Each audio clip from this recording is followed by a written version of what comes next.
Welcome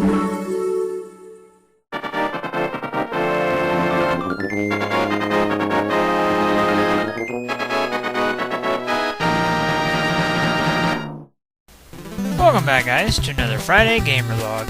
As usual, I'll be talking about the games that I've been playing, games that will be coming up here in the direct future for YouTube, and any games I would like to buy or have bought.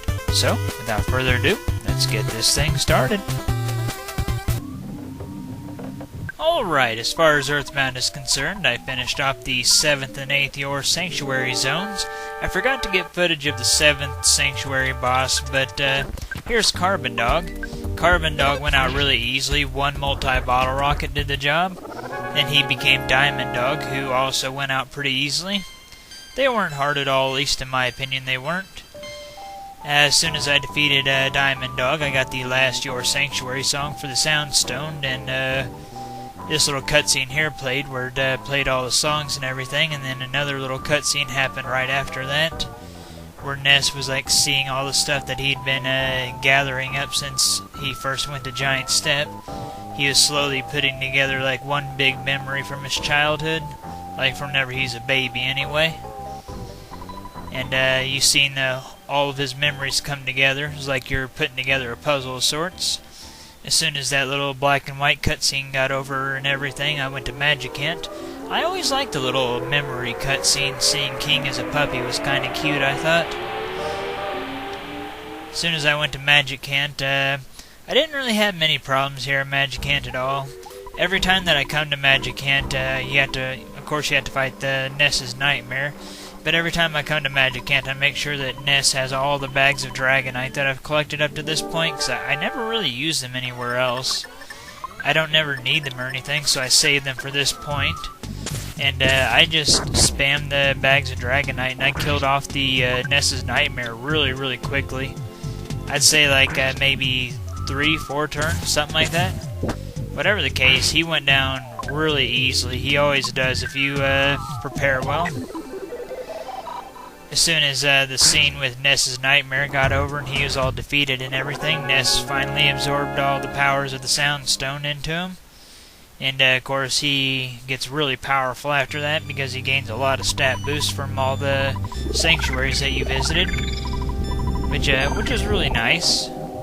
As soon as Ness got done absorbing the power of the Soundstone, we had to travel to Saturn Valley. It does it automatically for you. As soon as we got to Saturn Valley, Dr. Andonuts told us that he needed a piece of a meteorite, so I traveled back to own it. And I got the piece of the meteorite, as well as a piece of meteotite, which is just a little item that you can sell, nothing too fancy.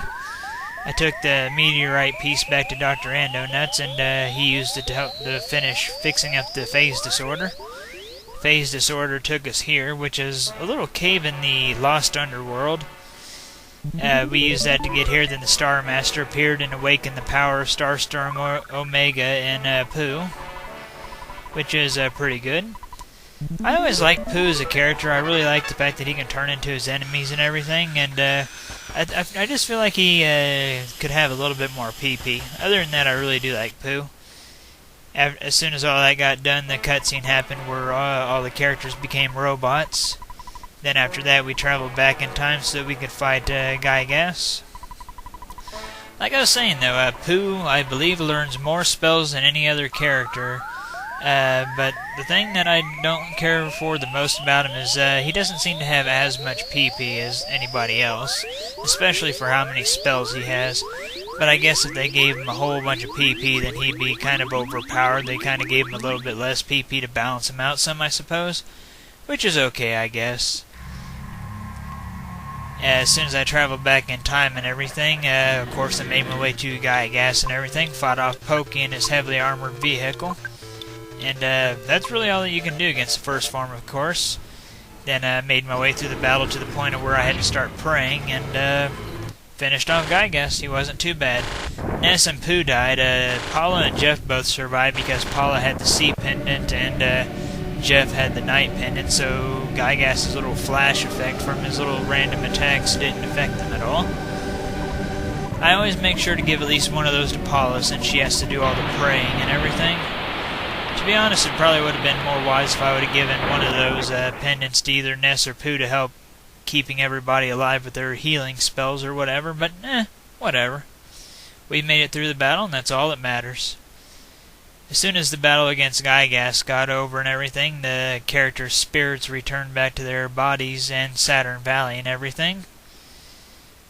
I always hoped that maybe like they would have like some sort of plot twist or something where maybe like one of their spirits doesn't return and maybe Jeff learns a spell at the last second that brings it back or something. Just kind of a random little thought that I had whenever I was a really, really little kid whenever I first played this, but doesn't matter. Didn't really expect it. I do like Pooh's little random spell there, the PSI farewell. Kinda neat. Then, of course, Pooh and Jeff said their goodbyes and everything. Then Paula asked if I'd escort her home, which of course I did. You don't actually have to escort her home. You can just take her home with you to Onet. And after that, I visited Ness's mom and family and checked out the ending. You know, I've never once defeated Gygas and actually traveled all over the place just talking to people to see the new dialogue. I've actually never tried for 100% file on the Super Nintendo Earthbound. I really need to do that at some point. I really, really love Earthbound. It was introduced to me by my best friend of 14 years whenever I was only 11 years old. We first met, he asked me if I had ever played Earthbound. I told him no, I had no idea what it even was. And he pulled it out, we stuck it into his Super Nintendo. I loved it, he let me borrow it, I beat it several times. I eventually seen it at a pawn shop for $15, but the cartridge was really broken up and really dirty. I just couldn't believe that anybody would treat the game like that.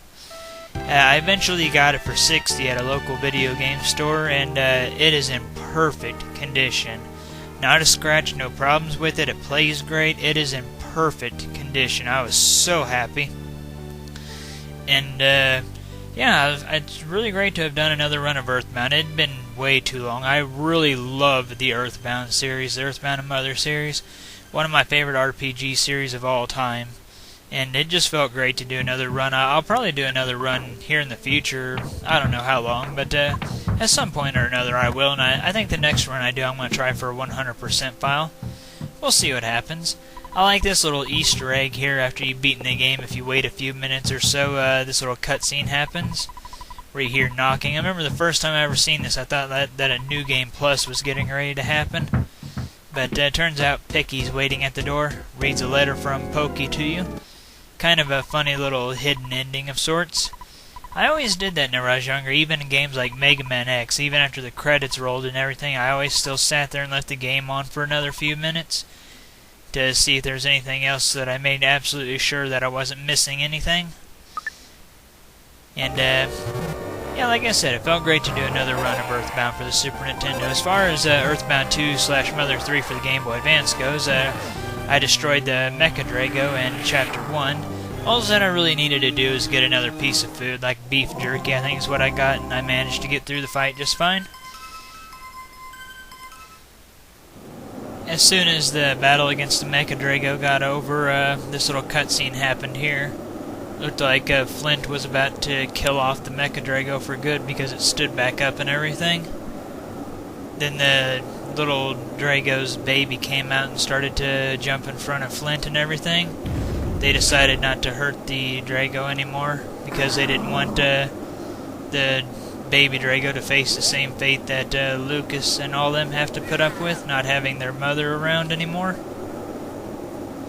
Pretty sad, the Mecha Drago, or Drago, whatever you want to call him. I pronounce it both ways, just whatever way I happen to be thinking about at the moment. Anyway, the boss that you just defeated, the Mecha Drago, starts crying, actually. It's pretty sad. I like Mother 3 a lot. It's a really great game. I feel like it especially picks up once Lucas becomes your main head guy in your party. And then you get your party all together. That's when the gameplay really picks up. But overall, it is a really great game. I've only played through it twice completely so far. This will be my third run of it. As soon as that scene with the Dragos got over, it zooms down, or this camera goes down, and then it goes up a little bit and shows Klaus in the background. As soon as I finished off the Drago, Chapter 1 ended, and I started Chapter 2, Thief Adventure, which is a chapter focused mainly around the thief named Duster. I forgot to get footage of the musical composer Ghost earlier in this chapter. Oh well, though. As soon as I defeated the musical composer, I came back to the castle with Wes because I found Kumatora's pendant. Kumatora is the princess of this castle, and Wes knew who she was, and he wanted to come back to the castle to see if she's okay and all that, and get the item that he originally sent Duster here for. That was the original reason why Duster came to the castle by himself, was to retrieve an item, but he got the wrong item. Then Wes decided to come back after he'd seen that Duster had the pendant. I always liked this scene, kind of cracked me up. I like the little song that plays with it too. Later on, Salsa, a little monkey that you get to play as for a little while, learns this dance. I think I like it a little more when Salsa does it, but either way, I do like the dance. Once that dance was all over and everything, I headed a little further into the castle. I met up with Kumatora and everything. She joined the team. We found the item that Wes originally sent Duster here to get, but Wes had put booby traps all around it, which Kumatora didn't know about before she lifted the egg. And that dumped everybody into the little sewer part of the castle, the little basement part that's all flooded. That's when we were attacked by the oh-so-snaky. For those of you who don't know, Kumatora is basically the Paula of this game. If you've ever played the Super Nintendo Earthbound, she's the female that really specializes in magics and stuff. I'd say maybe Duster's like the Jeff of this game. He has all those thief tools and everything that he can use. Lucas is obviously the Ness, but I wouldn't really say Boney is like the Pooh. That fourth character has always been different between Teddy, Pooh, and Boney. They're always a little different, but for the most part, Ness, Nintendo, and Lucas are alike. Kumatora, Paula, and Anna are alike, and Lloyd, Jeff, and Duster are alike. But that fourth character is always just a little bit different, which I don't mind. Doesn't really bother me or anything. I defeated the oh-so-snaky once the battle began and everything. He wasn't too bad. He's pretty easy. I find it kind of nice that Wes is actually a pretty good fighter. He helps out quite a bit. Like I said, the oh-so-snaky went out pretty easily. The most devastating attack that he had was to cause a big wave that would hit both Duster and Kumatora. But we had tons of food, and we also had magic to go off of, so we were able to keep our HP up pretty high. Not to mention Kumatora's attack magic hit pretty hard, so that was also helpful. Once we defeated that boss, the water drained out of the castle. Wes and Kumatora wound back up at the shore in Tasmilly. Duster wound up missing, though, and he had the egg with him, which all that will come into play in Chapter 4 later on. Lighter and fuel found Wes and Kumatora laying on the shore, and they took them home to get some rest. And once we got there, Wes told Kumatora that he's going to leave it in her hands to find his son or his moron. And Chapter 2 ended right after that. I like Wes. I think that he's a really cool character, but he's a complete douchebag whenever it comes to being a father. He's always making fun of Duster or calling him moron or just all around being mean to him. It's really sad. I think later on in the run it says that Wes is the one who caused Duster to have the limp that he has now, which is just really sad. I'd be fighting with my dad all the time. I would not be very respectful to my father at all if he treated me anything like Wes does to Duster. Like I said, though, I don't hate Wes. I think that he's actually kind of a cool character. That's just the only thing that I don't like about him, is how he treats Duster. Once Chapter 2 ended, Chapter 3 started, with a little cutscene showing the little monkey Salsa being separated from his girlfriend to be treated as a slave. Chapter 3, the Suspicious Peddler, started. And I was forced to work alongside Fasad, the little guy that you see behind the monkey here. I fought the first boss of Chapter 3, the Cactus Wolf. Pretty much, fighting with Salsa is pretty much just all about making sure that he survives long enough for Fasad to take the enemies down. Whenever I fight bosses with Salsa, he has one of his skills is like Monkey Mimic, I believe, and he pretty much counterattacks anything. That's a pretty good one to use on the enemies. As soon as I defeated that Cactus Wolf, I made my way through a series of tunnels and had to fight those goo enemies. Then we came out at the graveyard right by Tasmilly, and Fasad gave a big speech to townsfolk and anybody who wanted a happy box, as they call them. I had to deliver the happy boxes to people. And as soon as all that was said and done, we had to go to the castle, and I had to learn the little dance that Wes did earlier in Chapter 2. Like I said, I like it a little more when Salsa does the dance.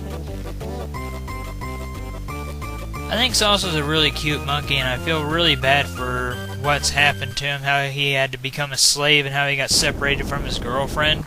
Anytime he thought about not obeying them, besides getting shocked, they threatened to kill his girlfriend, which is just really sad. But Kumatora and Wes broke Salsa out, and right after they broke Salsa out, Wes snuck back into where Fasad was sleeping and stole the zapper switch to the collar. Wes accidentally hit the button, though, as he's stealing it. Zap Salsa. I think he's used to it by now, but whatever. They let the monkey do the honors of smashing the controller. As you see right here, of course. Kind of funny what happens to the monkey as he's doing it. Get zapped by it. Not long after that whole little scene, Fasad shows up, and then everybody gets ready to run because Fasad has quite a few people with them. They tried to talk Salsa into leaving, but he didn't go away because he didn't want anything to happen to his girlfriend, which Kumatora found out by using her magic to talk to the monkey. I always liked Kumatora. Of all the female party members that you have in all the Earthbounds, I think that Kumatora is probably my favorite one. Right after that little scene where Kumatora spoke to Salsa is when Fasad showed up, as you see right here. After Fasad gave a little speech there, they all three, Kumatora, Salsa, and Wes, retreated to the forest, the one that was on fire at the very beginning of the game. And there's where I fought the final boss of Chapter 3, who really wasn't that hard of a boss in my opinion. He wasn't too bad. But he's still a fun boss nevertheless. I think of all the characters in Mother 3, Fasad is easily one of my least favorite, just how badly he treats Salsa. I really hate him. Here's the final boss of Chapter 3, the Pork Tank, who went down pretty easily. I gave any sort of attack item to Salsa to use, like bombs, bananas, whatever that could be used as an attack item, I gave to Salsa. And then I had Kumatora use her magic mostly. About pretty good ways into the battle, the tank got totaled. And battle just got even easier from there, really. Wasn't much else to it after the tank got totaled or anything. Salsa eventually ran out of attack items, but his normal attack didn't do too bad on damage anyway. The tank didn't take much longer before he got completely taken out and everything.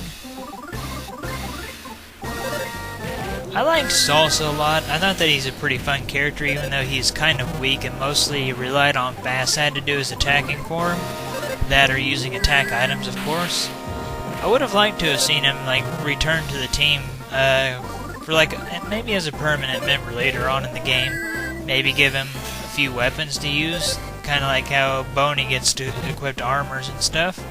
Maybe do that for Salsa and make his attack power somewhat decent so that he doesn't completely rely on attack items to make it by. Either way, though, I liked playing as Salsa. One of my favorite things about Chapter 3 is the way how you can actually get experience from collecting dung at the desert that you start in. That was always an interesting idea, I thought. As soon as the tank got all taken out and everything, this little scene here happened. Fasad showed up and everything, with a whole bunch of soldiers, and we were pretty much surrounded. Another tank showed up. Right after that, I like this little plot twist that happened here. Lucas shows up with a little friend.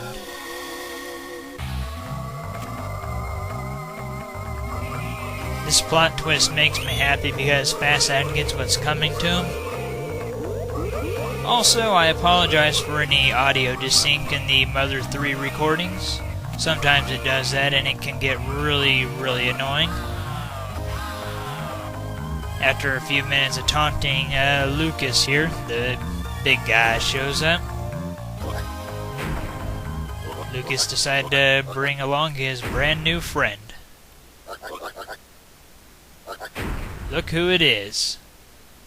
I love it because the pig masks and Fasad get what's coming to them. It's great. Not to mention, I love what the Drago, the adult one, does to the tank. Of course, Kumatora, West, and Salsa have to get out of the way of it. There you go. I suppose this makes Lucas a summoner by Earthbound standards. Nah, not really. That would, like, break your neck. I think that would have caused his head to come completely off. You don't want to do that, though. Of course, they run away. Same with the guy in the freaking tank. I think that the guy in the tank would have tried to shoot him or something.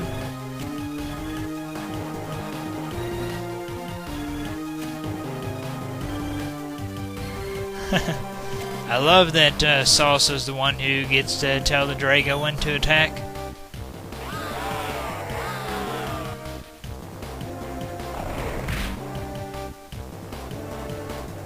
I'm glad that happened to Fastad. Like I said, the tank gets totaled here by the Drago. The Dragos leave after that, though. It's got to be one heavy creature to total a tank with just jumping on it once. After all that happened, Chapter 3 came to an end. Then we started up Chapter 4, Club Titiboo. Which, I feel like Chapter 4 is when the game really starts to pick up and everything, because that's when Lucas becomes your main head guy at the front of your party. That's when you finally get your permanent team to come full form now. So I feel like Chapter 4 is when the gameplay really starts to pick up. The setting also takes a leap in time, and everything's 3 years later now. And you actually had to buy stuff with money. The first 3 chapters you don't have to spend money because money doesn't exist. Here's Mother 3/Earthbound 2's answer to the Runaway 5 and the SNES Earthbound, the DCMC. The guy on the left with the fro, the bass player's Duster, or as they're calling him right now, Lucky. He lost his memory and wound up becoming a band member for these guys. I think that they do a really good job of playing Porky's theme. It kind of bugs me how they couldn't have translated his name to be Pokey, but whatever, I guess. I guess his real name is supposed to be Porky? Or maybe it's supposed to be Pokey? Who knows? Because like in Super Smash Bros. Brawl, it's Porky. But in Super Nintendo Earthbound, Mother 2, it's called Pokey. And you know that they're supposed to be the same person, so, it's just whatever, I suppose. I really do like this band, though. I think that they do pretty good music. I like them a little more than Runaway 5. Personality-wise, I think that I like the Runaway 5 more. Thought that they were a cooler band overall. Well, not overall, just, I don't know. They were cooler than the DCMC, but I like the DCMC's music more, if that makes sense. It's like I like the band members of Runaway 5 more, but I like the DCMC's music more. It always cracked me up how they were called the Runaway 5, yet occasionally they would have 6 people in their band. I guess the keyboardist was just kind of thrown in there, just to help them out every now and then, I suppose. Because you don't see the keyboardist anywhere else unless he's helping to play the music for the Runaway 5. As soon as the music got all over and everything, I met up with Kumatora and everything. Well, I did that before the music started, but she led me through an underground passage, which led me to where she is staying. Then she opened up a passage through the attic, which I had to take to go up and around and meet up with the DCMC in the back room because security wouldn't let me through otherwise. And that's whenever I came up to the Jealous base, and I had to do a battle against him and his other broken instruments. The attic was mostly filled with just broken instruments and greedy mice.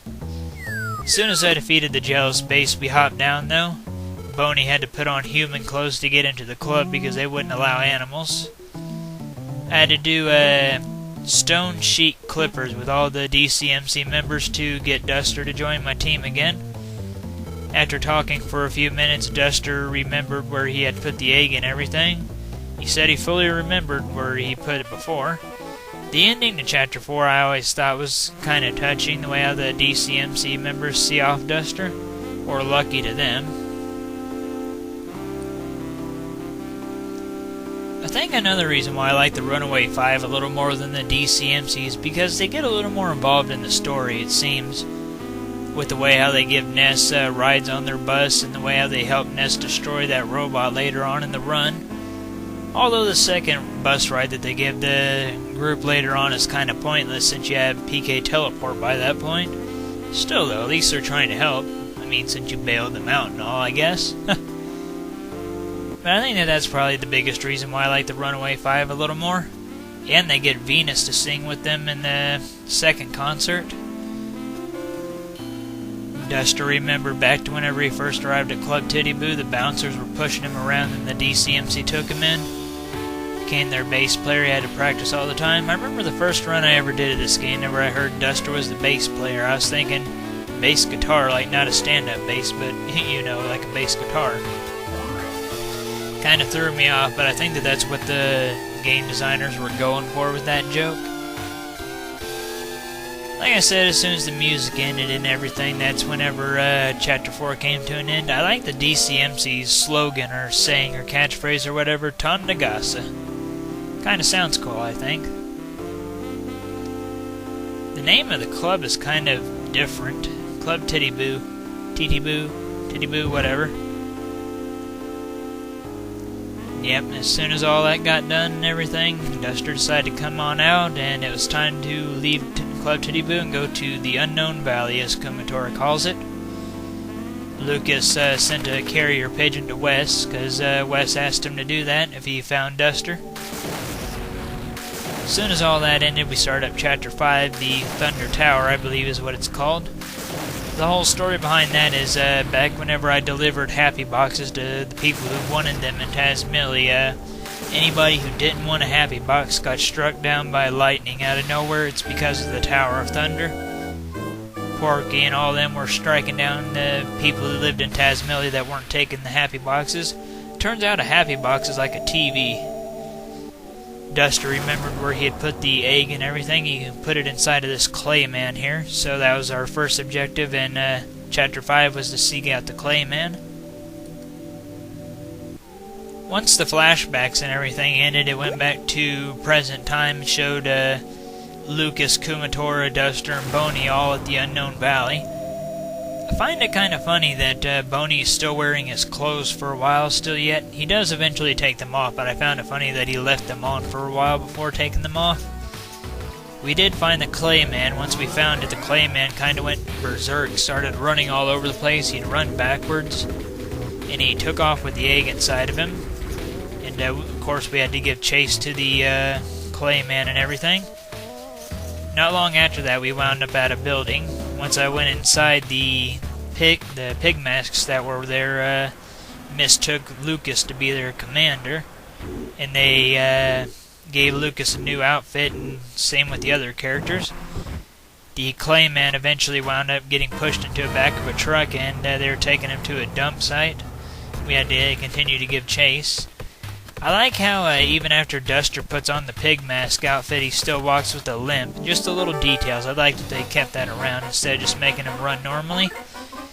I didn't go for very long before I wound up fighting my next boss, the Pork Trooper. One of the pig masks gave us his vehicle, and they wrecked it immediately by slipping on a banana peel. How that happens with a hovering vehicle, I don't know. Just kind of the wacky things of Earthbound, I suppose. The Pork Trooper goes down really easily. If you show him DCMC stuff, he's a big fan of them. We did eventually catch back up with the truck that had the clay man and everything. We went down to get the egg out of the clay man. That's whenever another clay man came to life. The one that you see right below Lucas. I think Boney's little outfit looks kind of funny. Why a yellow pig mask? Is that supposed to mean something? The yellow coloring, I wonder? Doesn't matter, I suppose. Another boss battle started, of course. This boss went down pretty easily, didn't give us much problems or anything. The Forlorn Junk Heap. Like I said, it went down pretty quickly. As soon as that battle ended, we checked out the clay man that Duster had stuffed the egg inside of. And, well, we found out that the egg was still inside. As soon as Duster got the egg out of the Clayman, he recovered his memory and everything, remembered that he was Duster. Of course, he's all excited and happy, and everybody's just like, yes, yes, yes, you are Duster. It's great that he got his memory back and everything. I used some of Duster's thief tools, but not a whole lot of them. I probably used about half of them. Still, though, they're pretty interesting. I like that they were able to come up with some good stuff to use for thief tools for him. Once all this was said and done, another report trooper showed up, told us that there was an emergency and we needed to ride with him, so we did that and everything. We wound up at the Thunder Tower. He thought the port trooper thought that he had some pretty slick driving skills and everything. Here he is showing up right here. Like I said, he tells you to get in and everything. There's an emergency or whatever. Goofing around in a place like that. Yeah, everybody thought that Lucas had lost something embarrassing. That's why he's running through the junk heap. Or the commander had lost something embarrassing or threw it away on accident. But anyway, like I was saying, the pig mask took us to the tower and everything. We went inside and climbed up some more, and we eventually wound up meeting back up with the port trooper. We had to fight him again. The port trooper wasn't any harder than what he was before, really, since he still gets jealous and everything to the DCMC equipment and he won't attack you. So overall, the port trooper is a pretty big pushover. Once I took out the port trooper, that's when FASAD showed back up and everything with a couple of pig mask commanders or whatever, the guys in blue. Right after the little speech and everything, the characters ran away. I do like the little DCMC action figures and stuff that the pork mask trooper had. Port trooper, whatever. Kind of neat little stuff, I suppose. Soon as that scene got over with FASAD, I made my way up the Thunder Tower a little bit and then saved and quit. As far as Final Fantasy I is concerned, I put a little more work into finishing off the Hellfire Chasm. I traveled a little further into it, found my way, and wound up battling the Fiend of Wind from Final Fantasy IV, so that was fun. I resetted the game after I defeated her so I could see the other bosses here, because I don't want to have to keep going through this same dungeon over and over and over again just because I want to see the bosses. That'll just get old, so I'm just going to reset and check out the other bosses each time. And I did that, and I wound up fighting the Fiend of Fire from Final Fantasy IV. Both were really cool. I like Final Fantasy IV a lot.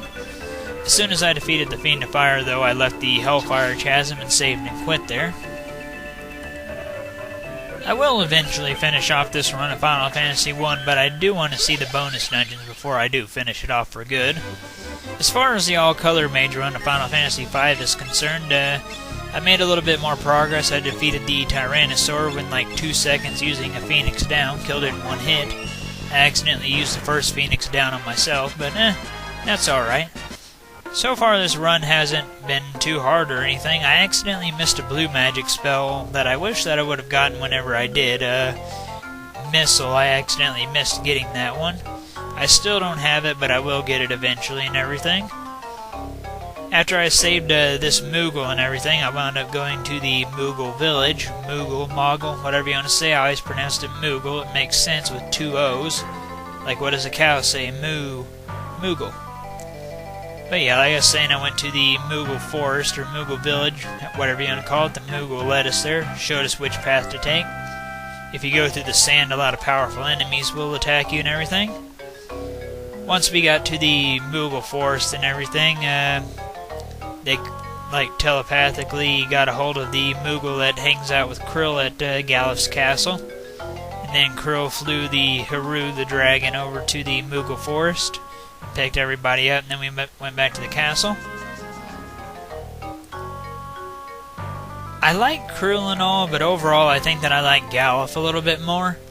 It's just not the same whenever Krill takes over for Galif after everything happens to him later on in the run. It just doesn't feel the same. It's just not the same in my opinion. I mean, like I said, Krill's not a bad character or anything, but it's just not the same without Galif there. I do like a lot of Krill's outfits that she wears for all the different classes and everything. I think that those look kind of funny and cool. So that's one good thing about her. But like I said, Krill flew the Haru to the Moogle Forest and picked everybody up. Then we went back to the castle. Turned out that the Haru was feeling really sick, so we had to go get dragon grass to heal it. So we had to go to the northern mountain, the Haru Mountain or whatever. And that's north of the werewolf village. We had to go there and get dragon grass. And you can also get the golem summon there, but we don't have a summon or anything. But I wound up getting it anyway. Once we got there, I took out the dragon pod, which I would have been able to take out a lot quicker if I had the missile blue magic spell. But like I said, I forgot it. But oh well, it went out pretty easily. Not much problems or anything. As soon as I got the dragon grass, I went ahead and saved and quit in Final Fantasy V. Here's everybody's stats and everything so far. Bart's stats and whatnot. Ferris, Master Blue Mage a long time ago. Galif and everything. Then Master being a white mage. Here's all the white magic that I have so far. All the black magic. And all my blue magic spells. I've got quite a few, not too many more left for me to get. Here's everybody's equipment. Got a couple sleep blades for Ferris and Bart's. A couple of weaker weapons for Galif and Lennon, of course, since they're black and white mages. Coming up this week as far as YouTube gaming is concerned, we're going to be finishing off our no damage run of Darkwing Duck. We're also going to be finishing off our Robot Master Weapons only run of Mega Man and Bass for the Game Boy Advance. I look forward to finishing off both of those runs. We're pretty close to the end of them. I have one more part in Mega Man and Bass and 3 more left to do in Darkwing Duck, so we'll get those finished this week. Also coming up this week as far as YouTube gaming is concerned, we're going to be making a little more progress in Donkey Kong 64. I'm kind of treating this run as kind of like a side run since it's going to take so long to do. I'm estimating that this run's going to take about 40 to 45 parts. But we'll get it done. I look forward to doing this. We'll do a little bit more in it this week and whatnot, so I look forward to getting a little further in Donkey Kong 64 as well. Coming up this week, we're also going to be doing a little more Zelda Dungeon Pass guides. We haven't done any of those in a little while. We need to finish off Zelda 1 Quest 2. We don't have very much more to do in that, but we'll get that. We'll get it done eventually. Not sure if we'll get it done this week, but we'll do some of it this week. As far as games go that I'd like to buy, I'd really like to get my hands on Star Fox for the Super Nintendo. I played it a long time ago. I didn't really care for it, but I'm willing to give it another chance because I played it whenever I was so young. We'll see how it goes. I've never really played any of the other Star Foxes or anything to judge it off of or anything, but I'd like to get into the Star Fox series maybe since it's a really popular one and a lot of people seem to like it. I'd like to get a hold of it at some point or another. So yeah, I've mostly been up to RPG gaming as far as casual gaming is concerned, just trying to finish off a lot of the RPGs that I started. I need to level up X in the Team and Command mission to finish off that run as well. We'll do that eventually. But yeah, like I said, keep an eye out for all the stuff that's to come this week. I got quite a bit planned, and hopefully we can finish off some of the runs that we started and everything. And well, that is it for today's Friday Gamer Log, and I'll see you guys next Friday. Thank you for watching.